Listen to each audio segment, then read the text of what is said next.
Iran's new fighter jet isn't new at all. But there is more to the story. In February 2017 I published an article on the Iranian Saeqeh, Thunderbolt, fighter. Billed as Iran's first domestically built jet fighter to enter operational service, the Saeqeh. Fast forward a year and a half later and we are again greeted with headlines for yet another 100% indigenously made fighter jet, this time a state-of-the-art two-seater called the Kowsar. And yet it appears identical to an F-5F Tiger II two-seater jet.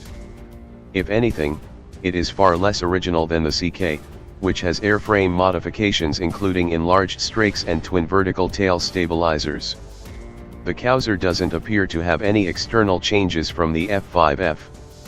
How was this jet even worthy of the photo op with Iranian President Hassan Rouhani in the instructor's seat for Iranian Defense Industry Day? It happens there really is a program to build a combat-capable Kowsar advanced jet trainer. It simply wasn't the aircraft on display this summer. According to Iranian aviation expert Babak Takvi, the Kowsar may merely be an avionics testbed, a regular F-5F fitted with new avionics, rumored to be of Chinese origin, eventually intended for use in the Saeqeh fighter, spruced up with a fresh coat of gleaming paint for the photo op. The testbed used may date all the way back to Iran's first attempt to reverse engineer the F-5 in the 1990s, the Azarak share. This was because the real Kowsar 88 wasn't ready yet. Iran had announced back in 2013 it was developing a Kowsar 88 trainer which could also serve in the light attack role. In 2017, footage of a prototype undergoing taxi trials was unveiled, which you can see here. Though influenced by the F-5, the prototype is a different airplane and is much shorter. Interestingly, it bears a striking resemblance to the Taiwanese AIDC At-3 jet trainer. Details are scarce, but the actual Kowsar 88 apparently would have a digital glass cockpit using 3 multifunction displays and uses 2 J85-13 turbojet engines reverse engineered from the F-5. The public has had short memories as President Rouhani also attended a ceremony showing off the Kowsar 88S in July 2017. Even the most uninformed observer can compare this Kowsar to the one displayed August 2018 and see they are not the same airplanes. According to the European Defence Review, 16 domestically built Kowsar 88s are planned to take over training duties currently undertaken by the more capable Saeqeh jets in the next decade. Iran will attempt to acquire additional J-85 engines on the black market, but if that fails, will cannibalize the parts from 12 older F-5A and B model aircraft. Meanwhile, Tehran reportedly plans to deploy 50 single-seat Saeqeh-1 fighters and 14 two-seat Saeqeh-2 fighters by rebuilding additional rusty old F-5E and F-5F airframes. Depending on the status of international sanctions, Iran may also seek to procure Russian Yak-130 or Chinese JL-10, aka L-15 Falcon, supersonic trainers.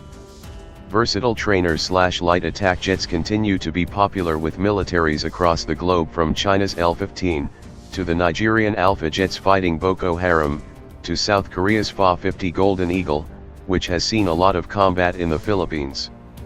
In addition to being forgiving stepping stones for training fighter pilots to fly more demanding aircraft, advanced jet trainers can perform counterinsurgency and strike missions far more cost-efficiently than a high-performance jet fighter.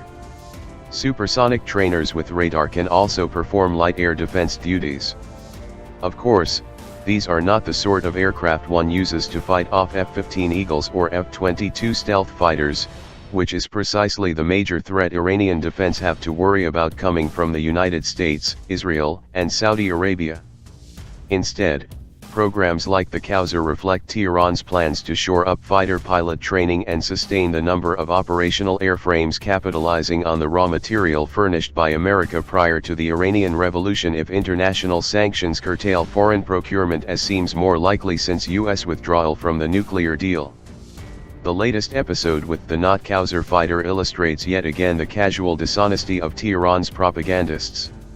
Iranian industry wanted to display the Kowsar 88 for an expo, which does appear to be a real airplane. However, the actual Kowsar 88 wasn't ready for display this August, so Tehran simply took an old, very well-known jet fighter and claimed it was a new one, in full view of domestic and international audiences that would know better. The irony is that Tehran doesn't need to be ashamed of its resourceful use of old jet fighters. In the 9-year-long Iran-Iraq war during the 1980s, Iranian fighter pilots fought one of the most intense air wars in recent history defending their home soil. Though higher performance F-4 Phantoms and F-14 Tomcats shot down dozens of Iraqi fighters, and suffered losses in return, even the F-5s chalked up a number of kills against MiG-21 fighters and Su-20 attack jets.